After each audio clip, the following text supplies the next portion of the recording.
Flickertails and Bull Moose scoreless from Municipal Ballpark. The new pitcher on the mound taking over for Matthew Plisko. What a good performance turned in from Plisko. It's Dawson Day, the 6', 205-pound junior from Boise State University. He's appeared in 6 games out of the bullpen for the Bull Moose this season. 9 2/3 innings pitched. He's only given up 2 earned runs, has 15 strikeouts to 10 walks. That ERA, though, the biggest story, 1.86.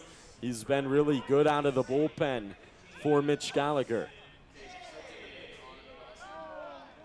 He faces the middle of the lineup, 3, 4, 5 for the Flickertails. The final line for Plisko, 5 innings, giving up 2 hits, no runs, 8 strikeouts to just 3 walks. There's a good reason why Plisko is one of the best prospects in this pod. It's because of his location, his strikeout ability. His command was at some times, but he was able to reel that in, didn't give up any damage. So you paved the way through 5 innings. It's a no-score game. And Plisko was on the mark for the most part, and he worked out of every jam accordingly. A couple men on base, nobody out situations. Very good job tonight. You have to remember, too, 2 of those 3 walks were to the man at the plate in Cole Elvis, and it almost looked like they were certainly pitching around him, at least not giving him anything good to hit. I saw 1 strike in 2 at-bats. So you have a 4-0 count, and then you have a 4-1 count. So Plisko did walk those 2 times to him, so it was his situation, like you said. Maybe they're walking around him, so you can't really tell. But now, in this situation, nobody on base, new pitcher, do you go at him? I would say yes, nobody on, start of a frame. Don't put the new relief pitcher in a situation where he has to already work with the man on base. 2-1 the count to Cole Elvis. Mentioned the 2 walks here tonight. Does not have a hit yet. Fouled above the netting in the Flickertails dugout. 2-2.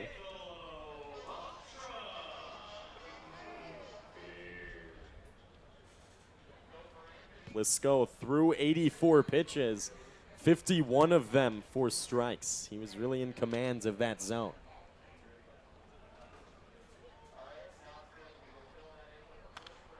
Elvis stays alive.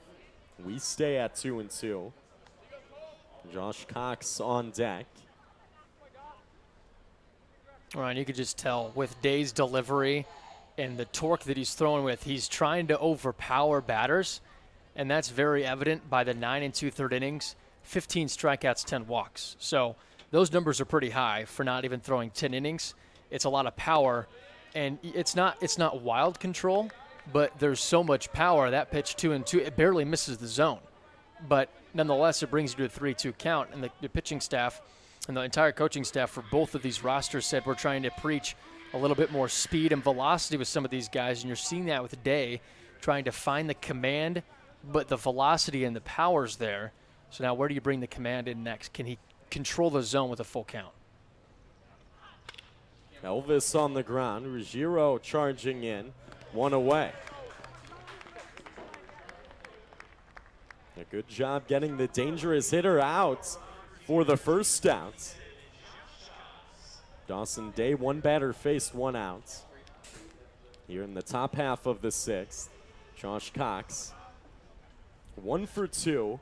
A single last time up in the 4th inning, and a ground out in the 1st inning, facing the lefty Dawson Day.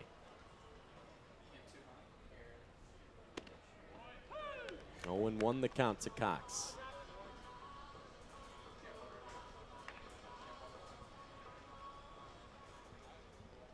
These Boise State players having to find a new home after the Boise State baseball program announced that they are done with baseball. 2 away. That's absolutely disheartening for all these guys that have to go through that. And you know what the reason is. It's because of the virus. It's because of budget cuts and everything. And that's just, it's disappointing because you go into a summer season, you're one of the few that gets to play summer baseball. You think things are looking up, and then now you have to look for a new team.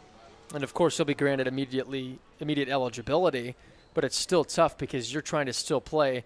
You've got something else in the back of your mind. I don't know where I'm going to school next year. Or am I going back to Boise and not going to be able to play baseball and then have a transfer in the spring? There's just so many different variables.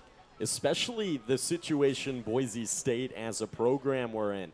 Their first season in 40 years was this spring, and only to have it be 13 games or so, a very shortened season due to the virus, and to have it end like this. A lot of these players are still hopeful and optimistic. It can be a situation similar to what we saw with Bowling Green, where a booster program was able to raise enough money to keep the program alive. And that's just phenomenal what Bowling Green was able to do.